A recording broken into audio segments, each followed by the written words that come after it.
마지막 때에 할 일이라는 제목의 말씀으로 오늘 은혜를 나누겠습니다. 우리가 알고 있는 대로 타이타닉이라는 영화, 실제 일어났던 실화를 바탕으로 만든 영화이죠, 여러분. 그 영화를 보면 배가 침몰을 합니다. 배가 두동강이 나서. 그런데 여러분, 그 영화를 사람들은 보고 나서 많은 경각심을 갖는 것보다는 두 주연 배우가 배 끝머리에 가서 여자 주인공이 착 손을 피면 남자 주인공이 가가지고 뒤에서 딱 잡아주는 그 광경을 사람들은 생각해서 배만 타면 그 당시에 젊은이고 그리고 연세 드신 분이고 가릴 것 없이 뱃머리에 가가지고 여자가 탁 손을 피면 남자들이 가가지고 탁 잡아주는 그런 모습들을 우리가 참 많이 봤습니다. 지금도 가끔씩 연애를 하는 젊은 사람들이 그런 포즈를 잘 잡죠, 여러분. 그런데 여러분, 이 타이타닉호는 우리가 알고 있는 대로 5만 2천 톤이나 되는 거대한 배입니다. 여러분. 길이가 269m입니다. 여러분들이 100m를 막 힘있게 뛰면 여러분 어떻습니까? 숨이 가빠요, 여러분. 우리 김현정 집사님 100m 몇 초에 뜁니까? 아무리 막 세게 달려서 내가 숨이 헉헉해도 보통 18초에서 20초입니다. 그런데 거의 300m예요. 배 길이가. 그러면 300m 가다가 내가 숨 찰 정도로 막 뛰다 보면 200m 가다가 주님하고 쓰러질 어때요, 여러분? 길이에요, 여러분. 그래서 이 타이타닉호는 어마무시하게 여러분 배가 큰 거예요, 여러분. 우리가 상상할 수 없는, 우리 교회 봉고차가 한 2톤 정도 나갈 겁니다. 그런데 이 타이타닉호는 5만 2천 톤이나 되는 거대한 배예요, 여러분. 길이만 해도 300m.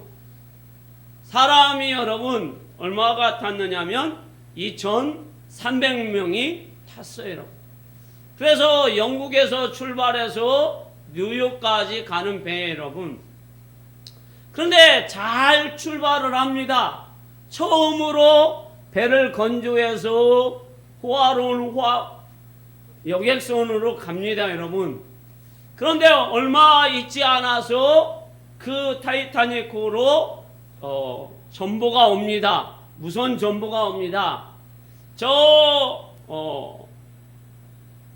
대서양에서 빙산, 얼음 같은 큰 얼음들이 몰려오고 있으니까 조심하십시오라는 전보가 옵니다. 이것을 받은 무선사가 웃습니다.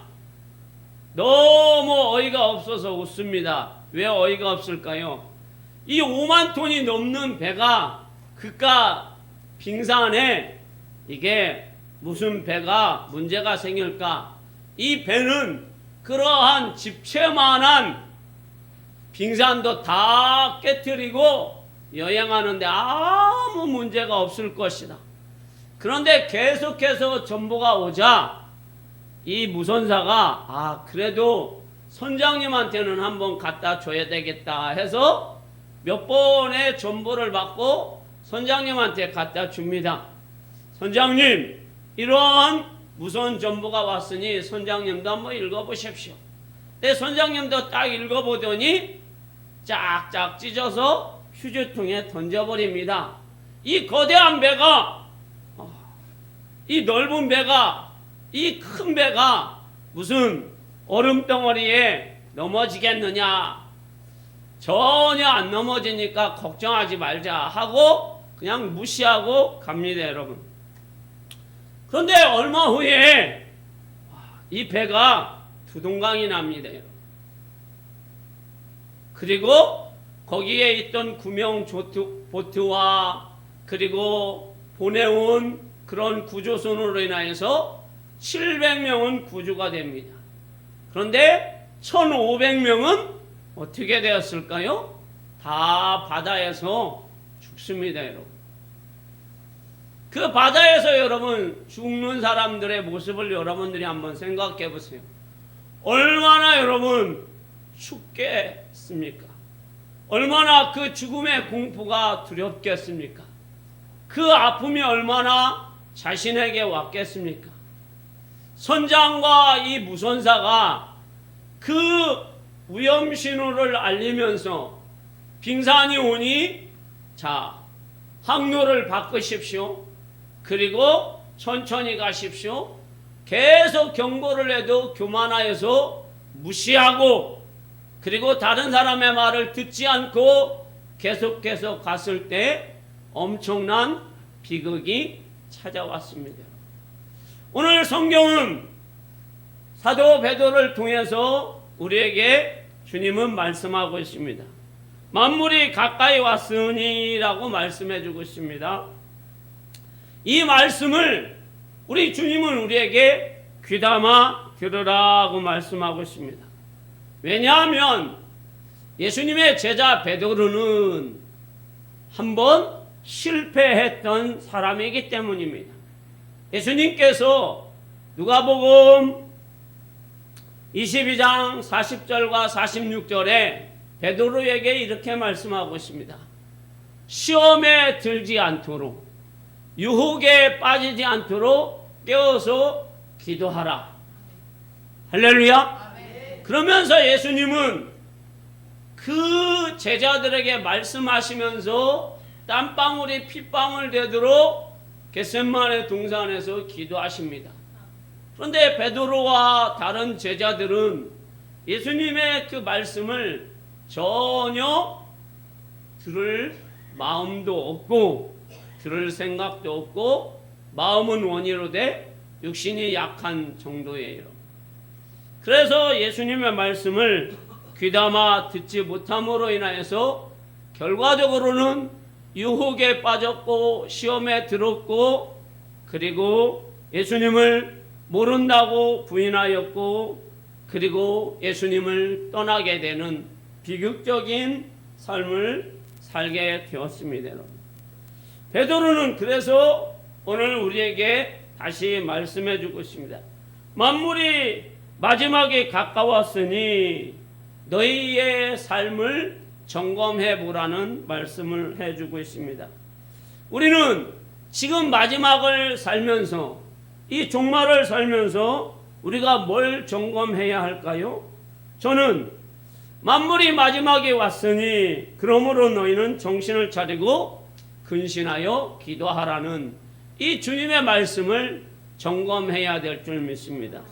그래서 우리가 점검해야 할 것은 7절 말씀을 한번 읽어보도록 하겠습니다. 점검해야 하니까요. 읽어보도록 하겠습니다. 시작. 만물의 마지막이 가까이 왔으니 그러므로 너희는 정신을 차리고 근신하여 기도하라. 아멘. 지금 우리는 정신을 차리고 기도하라 주님이 말씀하고 있습니다. 이것을 점검하라고 합니다, 여러분. 마지막이 여러분 가까웠다라는 것은 원수마귀가 믿는 자들, 택한 자들까지도 넘어지게 유혹한다라는 시대가 왔으니 점검하라는 거예요. 여러분들이 자동차를 운전할 때 점검하는 분들 계시잖아요. 저는 운전할 때 될 수 있으면 점검을 합니다. 특별히 타이어를 점검을 합니다. 내 타이어를 발로 한 번씩 차봅니다, 여러분. 그러면 팅팅팅 4번 소리 나면 아, 이 타이어가 정상이구나. 그리고 기름을 점검해 봅니다, 여러분. 다른 거는 뭐 제가 전문가가 아니니까 점검할 수 없고 그래서 점검해 보고 운전을 합니다, 여러분. 우리는 마귀를 이기기 위해서 이 마지막 시대에 마귀를 이기기 위해서 세상을 이기기 위해서 우리가 깨어서 근신하여 기도해야 합니다. 다른 것을 이기기 위함이 아닙니다. 마귀의 괴계를 이기기 위해서, 세상을 이기기 위해서 기도해야 합니다. 오늘 본문을 보면 근신하라라는 말이 있습니다. 사전적 의미는 말과 행동을 삼가 조심하라라는 말입니다. 여러분. 이 반대말은 여러분 방심하다, 방탕하다, 술 취함이다라는 뜻을 갖고 있습니다. 여러분. 요한계시록 16장 15절 말씀에 보면 이런 말씀이 기록되어 있습니다.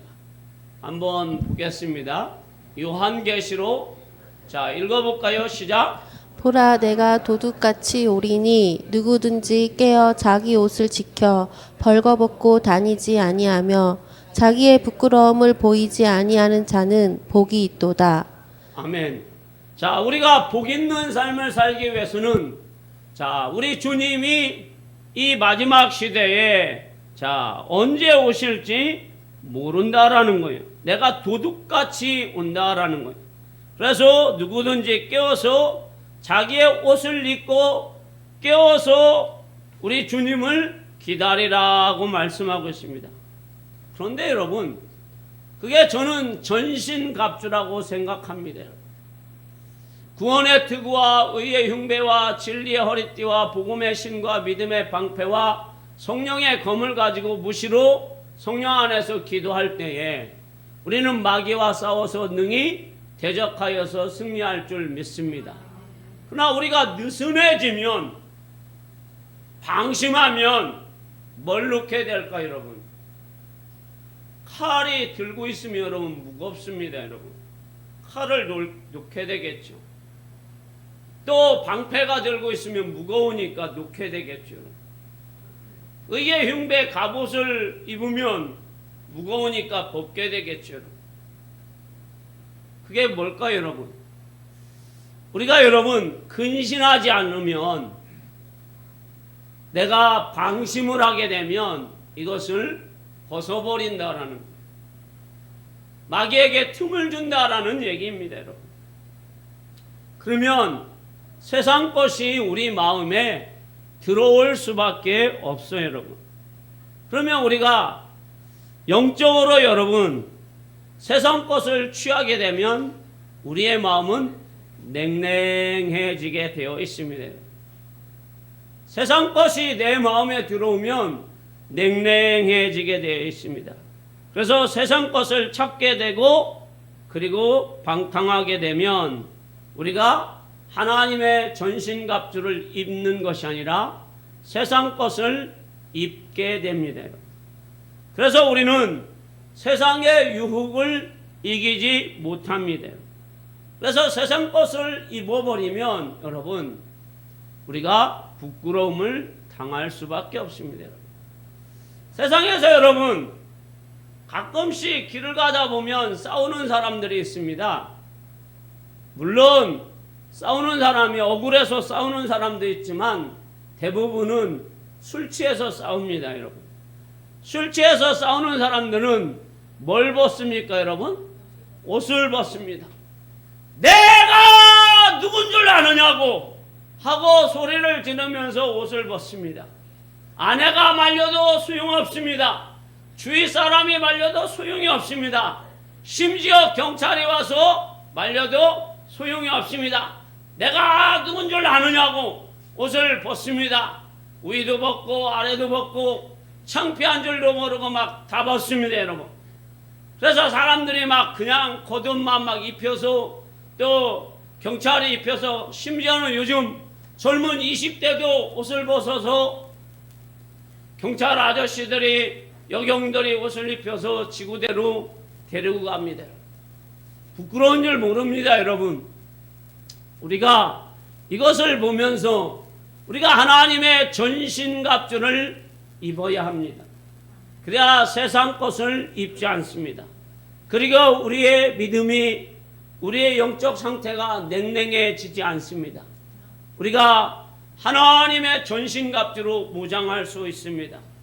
그래서 우리는 늘 근신하여서 깨어 기도해야 합니다.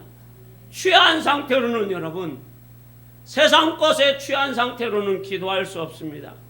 육신의 생각에 빠져서는 여러분 기도할 수 없습니다. 향락에 빠져서는 우리가 제대로 기도할 수 없습니다. 그러므로 만물이 가까운 지금 우리 주님이 말씀하신 대로 깨어서 정신을 차리고 근신하며 기도해야 합니다. 이것을 잘 표현한 것이 저는 사사기 16장 19절에서 20절 말씀이라고 생각이 듭니다. 자, 띄워주십시오. 자, 읽어봅니다. 시작. 들릴라가 삼손에게 자기 무릎을 베고 자게 하고 사람을 불러 그의 머리털 7가닥을 밀고 괴롭게 하여 본즉 그의 힘이 없어졌더라. 들릴라가 이르되 삼손이여 블레셋 사람이 당신에게 들이닥쳤느니라 하니 삼손이 잠을 깨며 이르기를 내가 전과 같이 나가서 몸을 떨치리라 하였으나 여호와께서 이미 자기를 떠나신 줄을 깨닫지 못하였더라. 아멘. 삼손은 사사입니다. 지금으로 얘기하면 대통령이나 마찬가지입니다.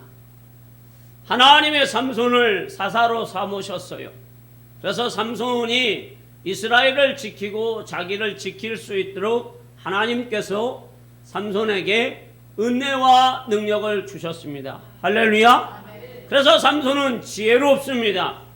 삼손은 힘이 강합니다. 그래서 삼손은 수수께끼도 냈고 그리고 나귀 턱뼈로 블레셋 사람 1000명을 쳐 죽입니다. 이렇게 삼손은 지혜와 힘이 탁월한 사람입니다. 그런데 삼손은 하나님이 그런 은혜를 주셨음에도 불구하고 자꾸만 그 블레셋에 빠져갑니다. 특별히 블레셋의 여자에 자주자주 빠져갑니다, 여러분. 그래서 하나님은 삼손에게 경고하십니다. 그런데 삼손은 하나님의 경고를 잘 받아들이지 않습니다. 그리고 삼손은 어려서부터 나실인으로 살아가도록 하나님이 말씀을 주셨어요. 나실인의 대표적인 삶은 여러분, 머리를 손대지 않는 거예요, 여러분. 그리고 술을 마시지 않는 거예요. 그리고 시체를 만지지 않는 거예요. 그런데 이 삼손은 하나님 말씀을 그렇게 귀하게 여기지 않습니다, 여러분. 그래서 점점점 하나님 말씀과 멀어집니다. 드디어 이제 삼손이 저 블레셋의 기생 드릴라에게 들어갑니다, 여러분. 아예 그 집으로 들어가 버렸어요, 여러분. 그랬더니 이 드릴라의 집에 삼손이 들어갔다라는 소식을 듣고 블레셋 방백들이 이 드릴라에게 제안을 합니다. 삼손의 힘이 어디에서 나왔는지 알아내면 너에게 은 1000개씩을 주겠다라고 얘기합니다. 그래서 이 드릴라는 삼손의 힘이 어디에서 나왔는지 알아보려고 합니다. 그래서 삼손에게 물어봅니다. 당신의 힘이 어디서 나왔는지. 나를 사랑한다면 얘기해달라고 합니다. 그래서 새 활줄 7을 나를 감으면 된다고 얘기합니다. 쓰지 않는 새 밧줄로 감으면 된다고 합니다. 배틀실로 나를 감으면 된다고 합니다. 그런데 이것이 다 거짓말입니다, 여러분. 그래서 삼손이 그 모든 것을 다 끊어버렸습니다. 하지만 이 드릴라는 여러분 은 1000개를 받을 욕심, 그리고 그 삼손을 죽일 욕심으로 계속해서 어떻게 하는지 보겠습니다. 사사기 16장 16절입니다. 자, 읽어볼까요? 자, 띄워주세요. 시작. 날마다 그 말로 그를 재촉하여 조름해 삼손의 마음이 번뇌하여 죽을 지경이라. 아멘. 자, 삼손의 마음이 지금 드릴라 때문에 번뇌하는 거예요, 여러분. 그러면 이 번뇌라는 것은 여러분 엄청난 마음이 힘들다라는 거예요, 여러분. 그러면 이방 땅에서 드릴라의 무릎을 베고 자면서 드릴라가 계속해서 자신의 비밀을, 영적인 비밀을, 하나님의 말씀의 비밀을 가르쳐 달라고 하는데 삼손이 한 가지만 하면 됩니다. 뭐 하면 되지 여러분? 벗어나면 돼요. 거기서 떠나면 되는 거예요. 그런데 이 삼손은 떠나지를 않습니다. 왜요? 정욕에 빠져 있기 때문입니다. 드릴라가 너무 좋기 때문입니다. 그래서 어느 정도에 빠져 있습니까? 죽을 지경이라는 거예요. 여러분은 어떻습니까? 내가 살고 있는 집이, 내 회사가, 내가 다니는 직장이, 내가 가는 곳이 죽을 곳이다 라면 여러분 가시겠습니까? 그것이 함정이라면, 그것이 나를 행복하게 하는 것이 아니라면 어떻습니까 여러분? 이것을 내가 지켜야만 된다고 하면 가셔야 되겠죠. 이것을 내가 꼭 지켜야 된다. 이 교회를 지켜야 되고, 이 가정을 지켜야 되고, 이 회사를 지켜야 된다면 목숨을 걸고라도 가야 되겠죠. 그러나 이것이 나를 죽인다고 한다면, 나를 영적으로 파괴시킨다고 한다면, 나를 영적으로 냉랭하게 한다면 그것은 가면 안 되죠. 거기서 빠져나와야 되죠. 예수의 이름으로 빠져나와야지. 주 예수의 이름으로 벗어나기를 주님의 이름으로 축원합니다. 그런데 삼손은 죽을 지경이 됐는데도 나오지 않습니다. 그리고 결과적으로는 어떻게 합니까? 자기의 비밀을 얘기합니다. 내 비밀은 머리털에 있다. 그래서 드릴라에게 자기의 머리털을 빼게 합니다. 밀게 합니다. 그런데 여기에서 중요한 것이 또 하나 있습니다. 하나님이 자신에게 떠났는지 안 떠났는지도 모릅니다. 얼마나 영적으로 어두워졌는지. 기도하지 않으니까 여러분, 깨어서 근신하여 기도하지 않으니까 영적으로 죽어져 가고 있습니다.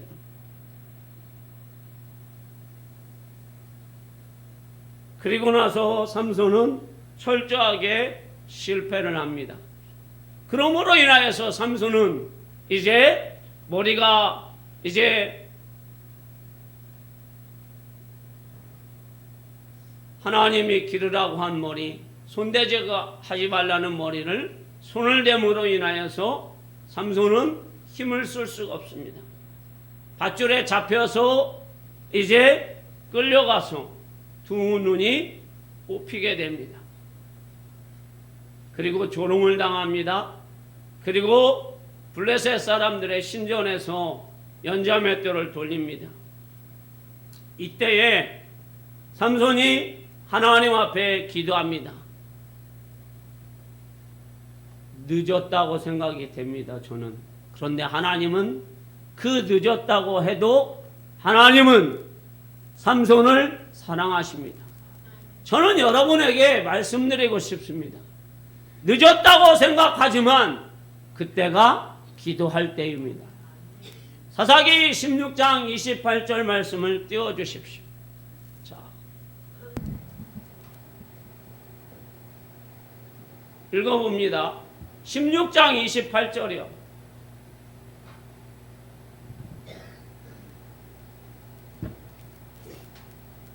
나올 때까지 제가 한번 읽어보겠습니다.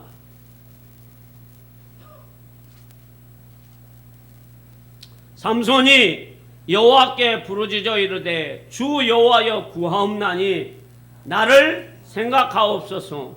하나님이여 구하옵나니 이번만 나를 강하게 하사 나를 생각하옵소서.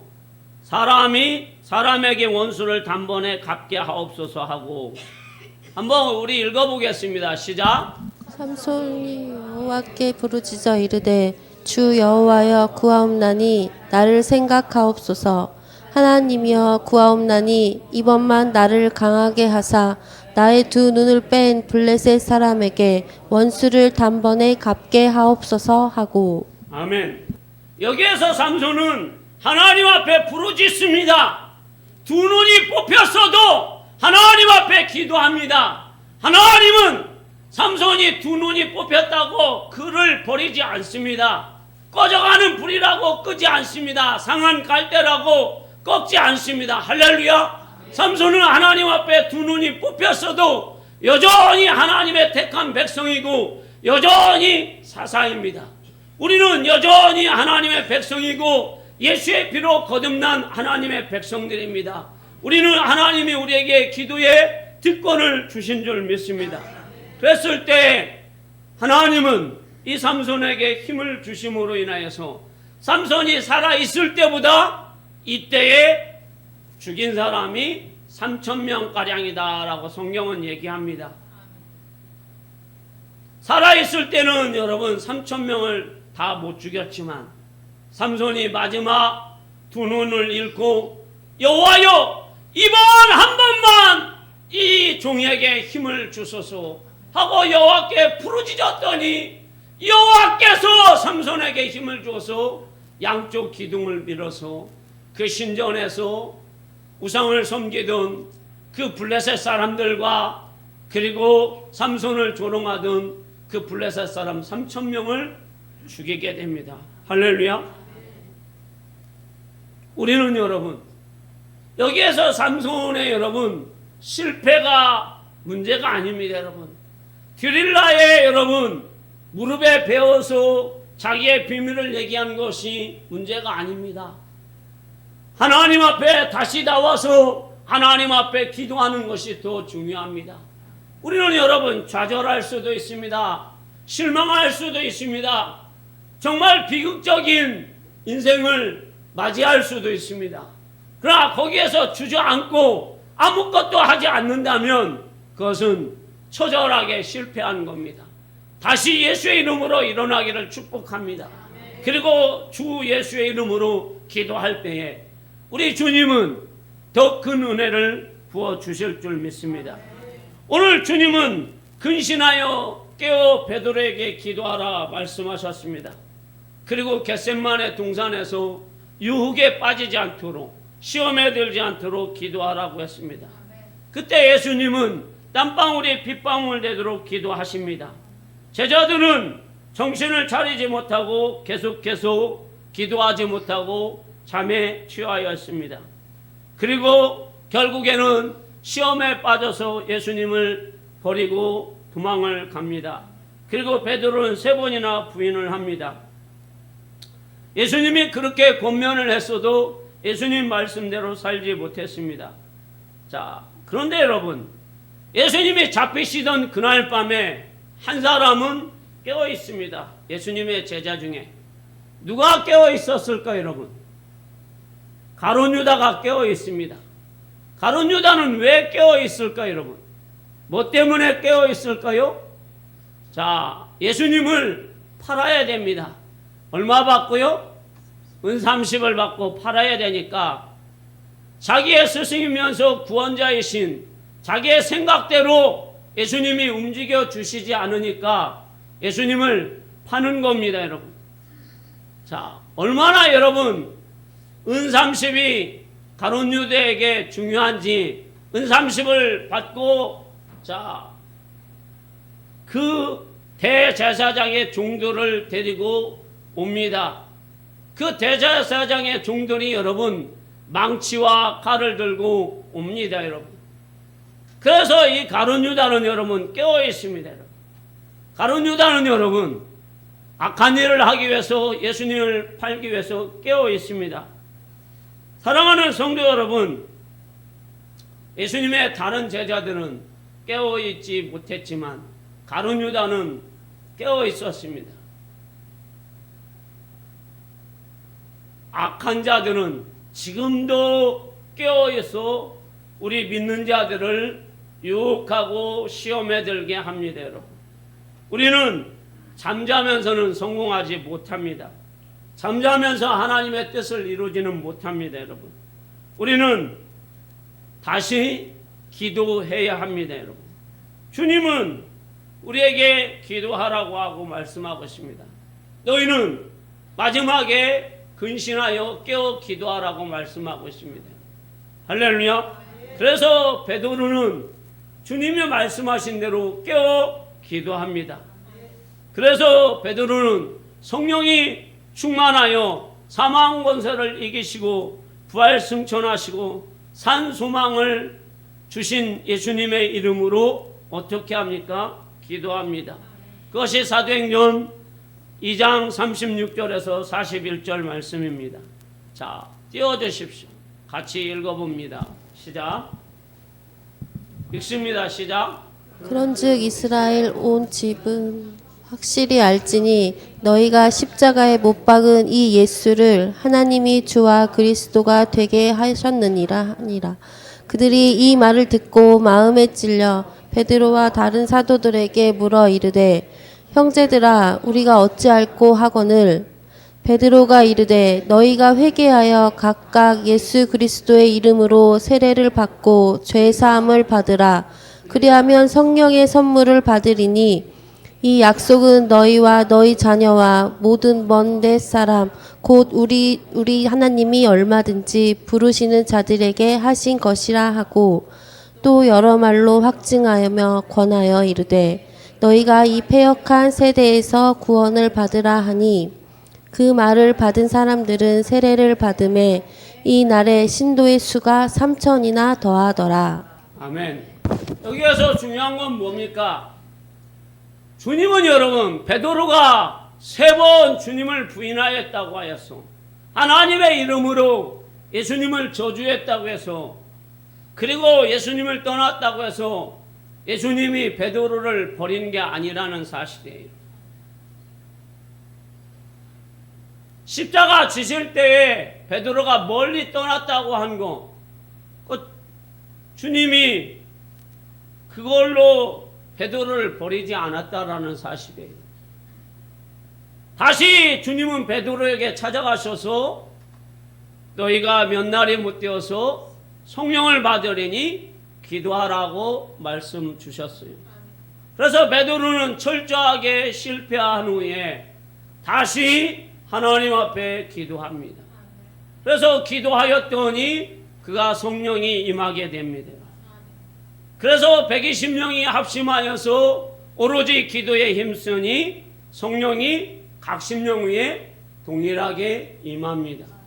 그래서 그 120명이 기도하여서 그 베드로가 나가서 전도를 합니다. 120명이 전도를 같이 합니다. 그리고 설교를 베드로가 합니다.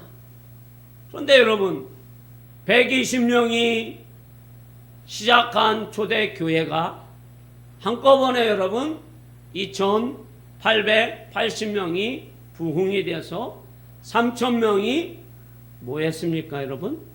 회개했습니다. 세례받았습니다. 할렐루야. 25배가 부흥이 됐어요. 잠시 후에 5,000명이 또 회개합니다. 허다한 무리가 회개했습니다. 여기에서 중요한 것은 그들이 실패했다고 해서 낙심한 것이 아니라 다시 하나님 앞에 기도했다라는 사실이에요. 깨어서 기도했다라는 사실이에요. 타이타닉호에 수많은 경고를 했지만 그 경고를 무시하고 다른 사람의 이야기를 듣지 않았던 무선사와 그리고 선장은 1,500명이라는 사람을 죽음의 바다에 넣었습니다. 그러나 우리 주님은 삼손이나 베드로에게 또 많은 믿음의 사람들에게 죽음의 바다에 밀어넣지 않습니다. 다시 기회를 줍니다. 다시 은혜를 줍니다. 다시 축복해 줍니다. 할렐루야. 그래서 우리는 주님 앞에 다시 나와서 기도할 수 있는 은혜가 있습니다. 그리고 주님 오시기 전까지는 우리에게 기회가 많이 있습니다. 그러나 그 기회가 많이 있다고 하여서 여러분 또 미루지는 마십시오. 주님이 오실 때가 가까워졌습니다. 그래서 우리가 전신갑주를 입고 있는데 말씀의 검을 넣고 무겁다고 믿음의 방패를 넣고 의의 흉배를 벗고 진리의 허리띠를 풀고 복음의 신을 벗고 평안히 있으면 내 영혼은 냉랭해집니다. 그래서 하나님 말씀이 내 마음에 들어와도 뜨겁지가 않습니다. 그러면 우리는 점점점 세상의 정욕이 우리에게 들어와서 우리가 할 수 있는 것은 아무것도 없습니다. 부끄러운 것밖에 없습니다. 그 부끄러운 것도 이제는 내가 모든 것을 벗어버렸는데도 부끄러운 줄 모른다라는 사실이에요. 세상 것에 완전히 취해서. 우리 만민교회 성도들은 하나님의 전신갑주를 입으시고 믿음의 방패를 가지시고 성령의 검을 가지시고 무시로 성령 안에서 기도하여서 여러분들이 하나님 앞에 지금까지 기도하지 못했던 거 다시 기도하셔서 베드로처럼 삼손처럼 다시 한번 원수마귀와 싸워서 승리하여서 3,000명을 5,000명을 회개시키며 여러분 자신을 살리며 가정을 살리며 우리 교회를 살리는 살아있는 믿음의 용사들이 다 되시기를 주님의 이름으로 축원합니다.